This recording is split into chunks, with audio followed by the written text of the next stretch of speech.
Student बेटा आज आप क्लास 7th एसएसटी का चैप्टर नंबर 4 सिविक्स का how are states are governed, हमारी स्टेट्स है वो कैसे बनती हैं उसके बारे में, और स्टेट्स कितने प्रकार की हैं इसके बारे में बेटा पढ़ेंगे।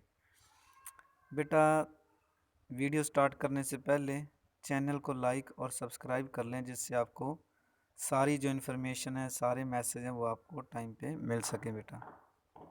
तो स्टार्ट करते हैं बेटा। How are states are governed, हमारी स्टेट है वो कैसे बनती है, कैसे वो काम करती है, सारी चीज़ें बेटा इसके अंदर आएंगी। तो India is one of the biggest democratic countries with in immense diversities. ये आपको पता है कि भारत विश्व के अंदर सबसे बड़ा डेमोक्रेटिक कंट्री है और भारत के अंदर सबसे ज़्यादा वैरायटीज़ हैं, डाइवर्सिटीज़ हैं। India is called a union of states with 28 states and 9 union territories. आपको पता है कि अब इंडिया के अंदर कितनी स्टेट हैं? 29। जो JK जम्मू एंड कश्मीर था वो अब यूटी के अंदर चला गया बेटा, तो अब 9 यूटीज हो गए हैं, जम्मू कश्मीर और लद्दाख बेटा। There are 2 level of government where the powers is divided between the centre and the states. ये बेटा आप पहले पढ़ चुके हैं, जो लिस्ट्स वाली बात थी कि जो पावर हैं वो दो गवर्नमेंट के अंदर डिवाइड की गई हैं, एक सेंट्रल गवर्नमेंट जो देश की सबसे बड़ी गवर्नमेंट है, और एक स्टेट गवर्नमेंट बेटा। In other words it is called federations. Federation का मतलब क्या होता है? Power is divided between central government and state government, या power is divided in more than one government, that is called federation. India has a federal form of government. आपको पता ही है भारत के अंदर भी सेंट्रल गवर्नमेंट भी और स्टेट गवर्नमेंट भी है बेटा। The constitution has distributed the powers and function between the two governments. जो हमारे संविधान है बेटा, उसने पावर को डिवाइड किया गया, उसमें लिखा गया है कि कौन से सब्जेक्ट पे सेंट्रल गवर्नमेंट काम करेगी, कौन से सब्जेक्ट पे स्टेट गवर्नमेंट काम करेगी बेटा। All over the world the government are made up of 3 organs. 3 organs हैं पूरे विश्व की बात करें तो आप, लेजिस्लेटर है, एग्जीक्यूटिव है और जुडिशरी है। तो इसको आप देखेंगे बेटा। अब स्टेट लेजिस्लेटर क्या होता है बेटा? Every state has a legislator. जो प्रत्येक स्टेट है बेटा उसके अंदर एक लेजिस्लेटर होता है। लेजिस्लेटर क्या होता है? CM, जो भी जितने भी MLA जो बनते हैं उनको अपन लेजिस्लेटर के अंदर रखते हैं। सपोज करो हरियाणा के अंदर बेटा 90 विधानसभा की सीटें हैं, तो इसके अंदर क्या है, जो लेजिस्लेटर बनेंगे वो 90 बनेंगे बेटा। 90 जो MLA बनेंगे। Some states have a unicameral legislative. Unicameral legislator का मतलब वहाँ पर एक ही सदन होता है बेटा। जैसे आपका सेंटर के अंदर लोकसभा राज्यसभा 2 सदन है बेटा, तो हमारी काफ़ी ऐसी स्टेट्स हैं जिनके अंदर एक ही है।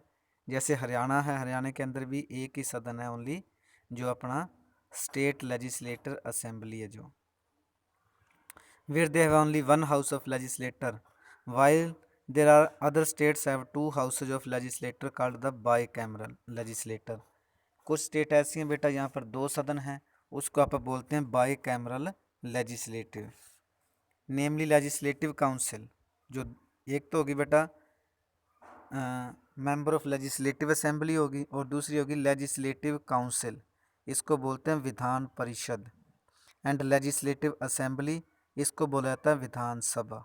जैसे लोकसभा और राज्यसभा बेटा, वैसे ही यहाँ पर 2 सदन है, वहाँ पर होएगा लेजिस्लेटिव असेंबली और लेजिस्लेटिव काउंसिल बेटा।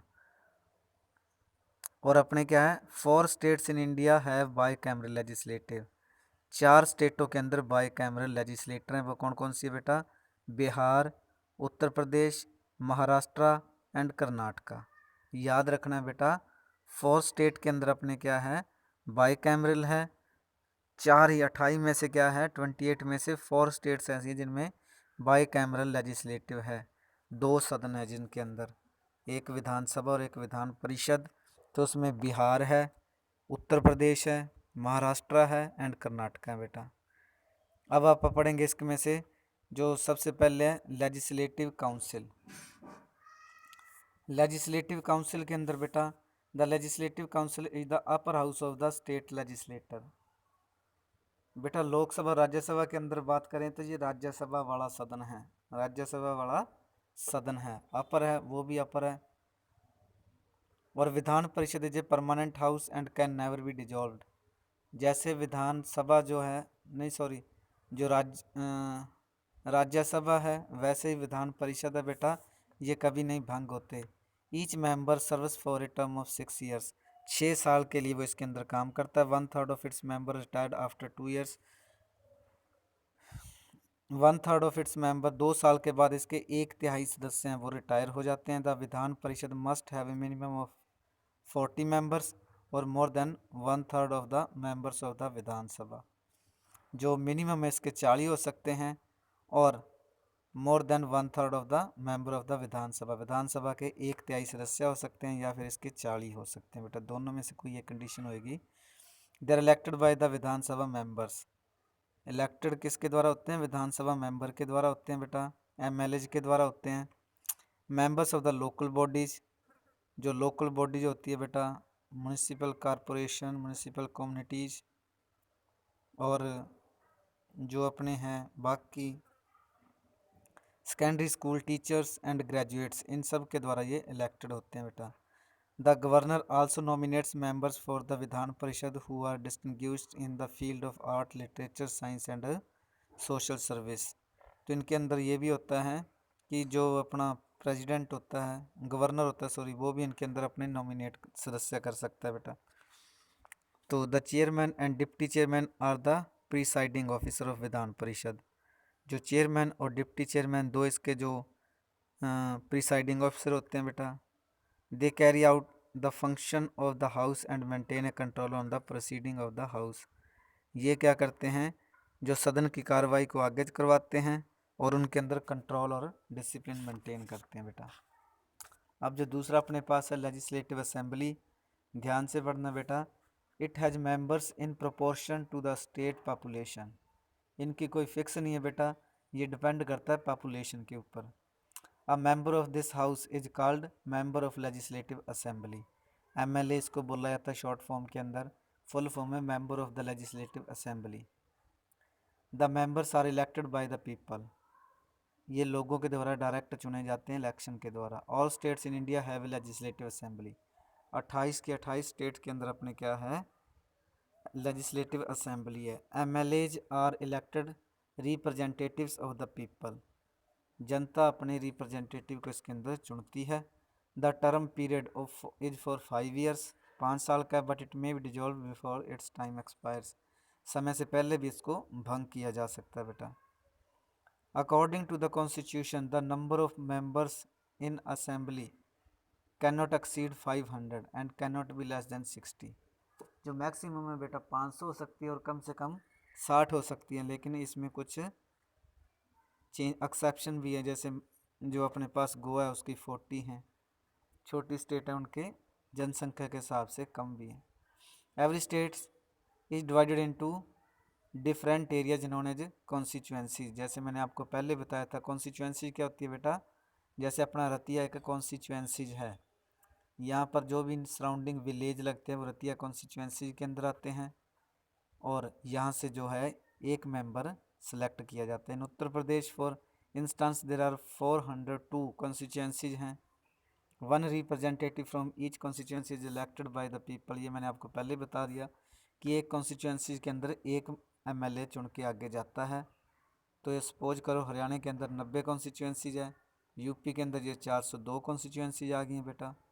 The person elected might belong to any party or can be an independent candidate, ये जो कॉन्स्टिट्यूएंसी के अंदर जो जीतेगा बेटा वो किसी पार्टी का भी हो सकता है और वो निर्दलीय भी हो सकता है, किसी भी पार्टी से संबंध ना रखता हो, इंडिपेंडेंट भी हो सकता है बेटा वो।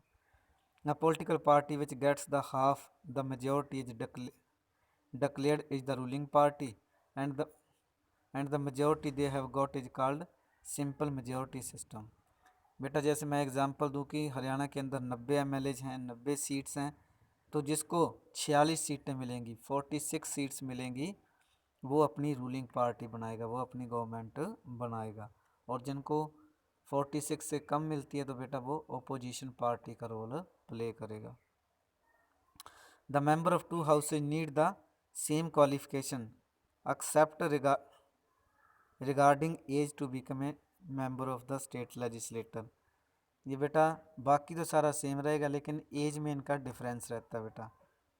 देर आर एज फॉलोज ही और she must be citizen of India, वो भारत का नागरिक होना चाहिए या होनी चाहिए। Member of the legislative assembly and the legislative council must not be less than 25 years and 30 years for age respectively. बेटा मैं सीधे बता दूं, विधानसभा के लिए 25 ईयर्स और विधान परिषद के लिए 30 ईयर्स होना चाहिए। जैसे लोकसभा के लिए 25 और राज्यसभा के लिए 30, वैसे इसके अंदर भी बेटा सेम है। They must not hold any office of profit under the government of India, वो किसी भी सरकारी पोस्ट पे नहीं होने चाहिए, गवर्नमेंट पोस्ट पे नहीं होने चाहिए बेटा। ही और she must B of sound mind and must be free from any legal proceedings, उनके ऊपर कोई केस नहीं होने चाहिए बेटा, और वो मेंटली सही होने चाहिए। The speaker and the deputy speaker are elected by among the members and they hold office as long as the house remains in power. बेटा स्पीकर और डिप्टी स्पीकर, जैसे चेयरमैन और डिप्टी चेयरमैन था, वहाँ यहाँ स्पीकर और deputy speaker है बेटा, ये मेंटेन करते हैं। The speaker conducts the meeting for the assembly, the term period is for 5 years but the government can dissolve the assembly before it's completes it's term. तो ये इनके जो 5 साल है, लेकिन 5 साल से पहले भी इनको हटाया जा सकता है। तो ये था बेटा powers and function of the legislative assembly. तो बेटा आपको पता है जो लेजिस्लेटिव पावर है वो क्या करती हैं। The subjects of administration are divided into 3 lists, they are the union list, state list, concurrent list. बेटा ध्यान से सुनना, ये आगे 8th में भी है, 9th में भी है, 10th में भी है बेटा, ये तीनों। यूनियन लिस्ट कौन सी होती है, जिनके ऊपर सेंट्रल गवर्नमेंट कानून बनाती है। स्टेट लिस्ट जिनके ऊपर स्टेट गवर्नमेंट कानून बनाती है। और कॉन्करेंट लिस्ट बेटा वो जिनके ऊपर स्टेट और यूनियन दोनों ही कानून बना सकते हैं। ठीक है बेटा। The legislative assembly makes law for subjects mention in the state list, ये मैंने आपको बता ही दिया बेटा सारा।